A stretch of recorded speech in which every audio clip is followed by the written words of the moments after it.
Hello everyone, and welcome back to my Day 3 recap of the Summit 5, as today begins the lowest bracket matches, which means two teams will end their Summit 5 journey today.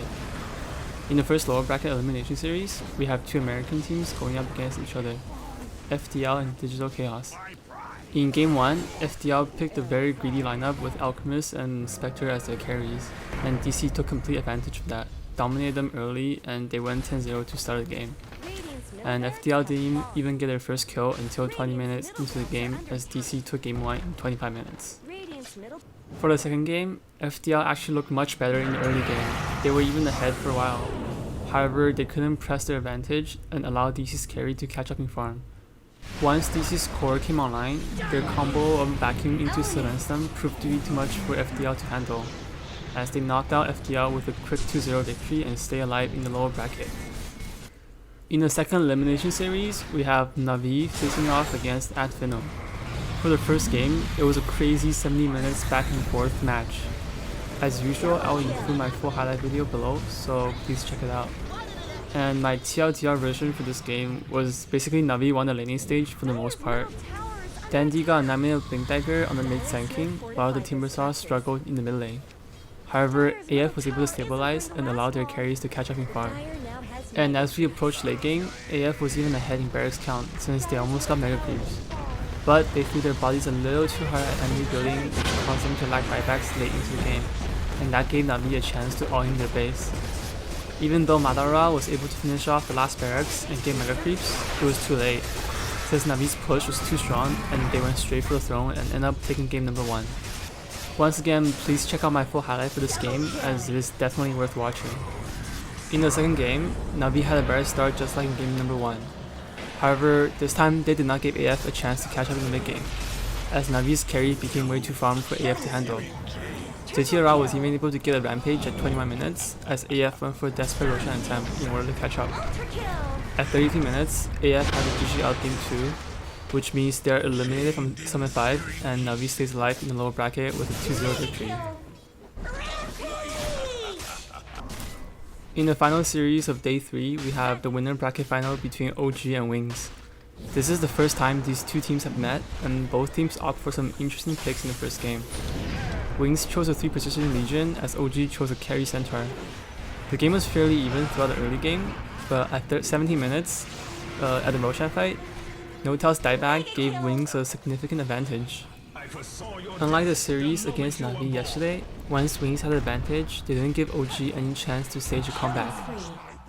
Even though OG was running the Wisp and Beastmaster lineup, their pickoff potential actually wasn't that high, as you can see how much they struggled to kill off a solo jungler Legion here.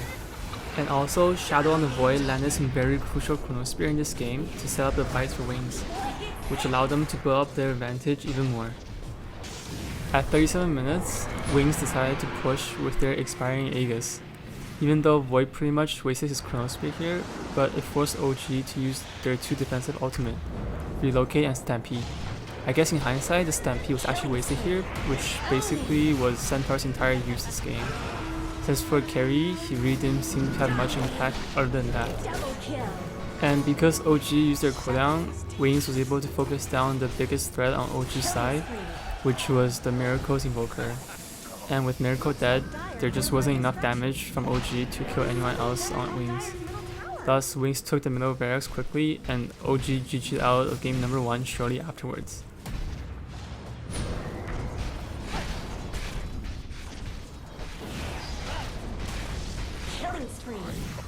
For the second game, Wings dominated the laning stage, thanks to Wise roaming Lion, which caused some huge issues for OG early game.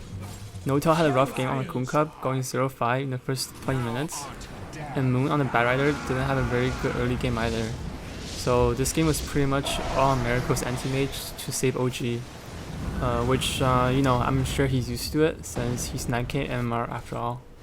And just like we're all used to seeing, once Miracle finished his Battle Fury, he accelerated his farm, even surpassing the Naga, who had a very early Radiance.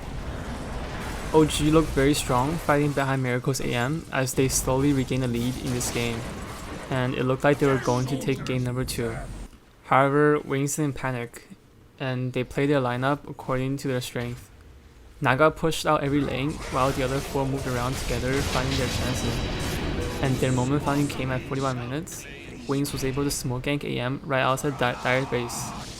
And since all the lanes were pushed, Wings were about to take Dire high ground.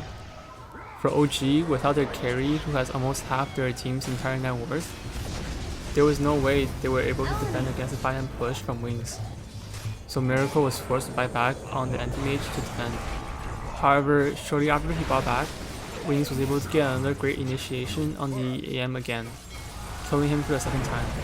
And with AM down for almost 2 minutes, OG knew that they were going to lose most of their base, if not their throne. So without any further delay, OG GG out of game 2, giving Wings the 2-0 victory, advancing them to the grand final as they await the winner of the lower bracket. And with that, this concludes my day number 3 recap for the Summit 5, and this is how the bracket looks after day number 3. And once again, I would like to recommend you to check out the Navi vs @VENOM Game 1 full highlight video.